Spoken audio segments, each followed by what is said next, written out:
rain came down in thin silver lines drumming softly against the asphalt of the training compound. Recruits ran laps around the barracks, boosting in perfect rhythm. Orders were barked, whistles shrieked, and the Navy SEAL training base at Coronado felt alive with discipline and exhaustion. Among the group of fresh faces pushing through the mud course was a woman, smaller in frame, quiet and calm where others shouted and cursed. Her name on the roster was R. Hayes, and most assumed she was just another late recruit trying to prove herself in a man's world. She didn't correct them. "Move it, rookie!" one of the trainees yelled as she slipped under a barbed wire fence, the mud smearing across her uniform.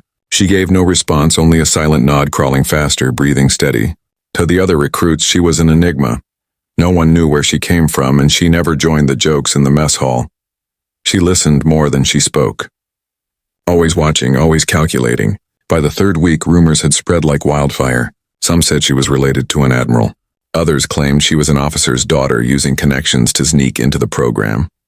But when one trainee tried to mock her during combat drills, he found himself flat on his back, face first in the dirt before the instructor even noticed the scuffle. "She's got reflexes," the instructor muttered, narrowing his eyes. "Where do you learn that, Hayes?"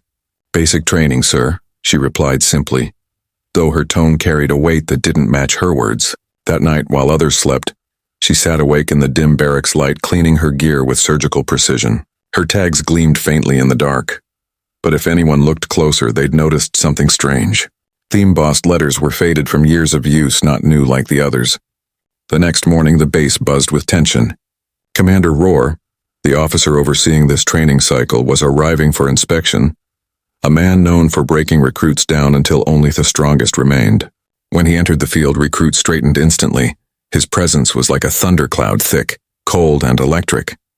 "Listen up," Rohr's voice boomed. "You are not SEALs, you are not even close. Until you learn to work as one unit, you're nothing but liabilities. Today we separate those who belong here from those who don't." The recruits broke into squads for a timed exercise, a full tactical navigation through the forest, live fire drills, and survival scenarios. Hayes was assigned to Squad Delta, the team notorious for underperforming. Halfway through the course, Delta was already falling apart. Two men argued over navigation. Another lagged behind with a twisted ankle, and morale was crumbling fast. "Hayes, you got something to say," one of them snapped when she tried to redirect them. She paused, scanning the map, her expression unreadable. "You're heading the wrong way. We're circling the objective."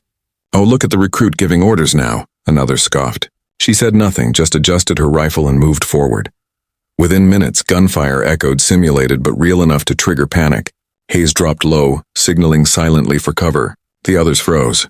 "Move," she hissed, voice sharp, now trained. It wasn't a plea, it was an order. Something in her tone cut through their hesitation. They followed her lead as she maneuvered them through the trees with hand signals and perfect coordination. When one of the recruits stumbled under fire, she dragged him behind cover without breaking stride. By the time they reached the extraction point, they'd completed the mission faster than any other team that day. When Rohr reviewed the results, Hayes' expression hardened. "Squad Delta," he said, disbelieving. "Who led?" "Recruit Hayes, sir," one of them admitted reluctantly. Rohr's eyes flicked to her. "Hayes, step forward." She did, calm and steady, eyes locked on his. "Where did you learn command structure like that?" "Observation, sir." He studied her for a long moment, then gave a slow nod. "Not bad, but don't get comfortable. You're still just a recruit." That night, Rohr pulled her file. It was thin, too thin, only one page with minimal information. A single clearance line at the bottom caught his attention.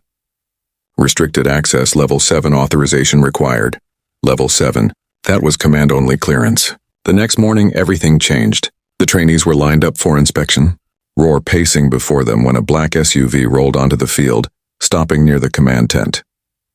Two men in suits stepped out, followed by a senior SEAL officer in full uniform, Admiral Nash, head of Special Operations Command. Whispers rippled through the ranks. The Admiral rarely visited training grounds and never unannounced. Commander Rohr, Nash said curtly, "I'm here for Lieutenant Commander Hayes." Every recruit's head turned at once. Hayes stood silently at the end of the line, unreadable as always. Rohr blinked. "Sir, there's no Lieutenant Commander Hayes here. Only a recruit R. Hayes." Nash's gaze shifted toward her. "No Tenny more." The air went still. Rohr looked at her again, disbelief flooding his face. Lieutenant Commander Hayes finally stepped forward, snapping a crisp salute. "Ma'am, reporting, sir." Her voice carried none of the softness I once did. It was command. Measured, steady, authoritative. Roar's jaw clenched. "Explain yourself," Nash interjected. "Commander Hayes has been embedded in this training cycle under direct orders. We wanted an inside evaluation of the leadership performance and team cohesion protocols. She was your test, Commander Roar, and it seems she's done her job."